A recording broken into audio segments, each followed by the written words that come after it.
حضرت ابو ذر رضی اللہ تعالیٰ عنہ بیان کرتے ہیں، رسول اللہ صلی اللہ علیہ وآلہ وسلم نے فرمایا، جو شخص اس حال میں اللہ کے ساتھ ملاقات کرے کہ وہ دنیا میں کسی کو اللہ کے برابر قرار نہ دیتا ہو، پھر اس پر پہاڑوں جتنے بھی گناہ ہوں تو اللہ اس کو معاف فرما دے گا۔ مشکوٰۃ المصابیح حدیث نمبر 2362۔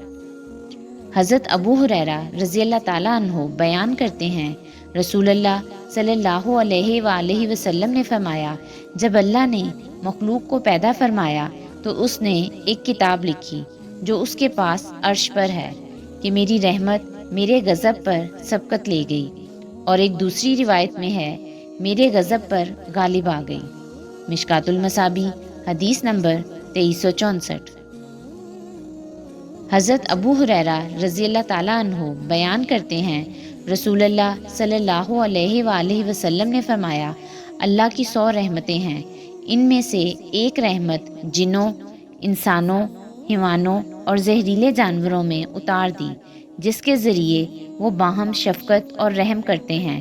اسی وجہ سے وحشی جانور اپنے بچے پر شفقت کرتا ہے، جبکہ اللہ نے 99 رحمتیں اپنے پاس رکھی ہیں جن کے ذریعے وہ روز قیامت اپنے بندوں پر رحم فرمائے گا۔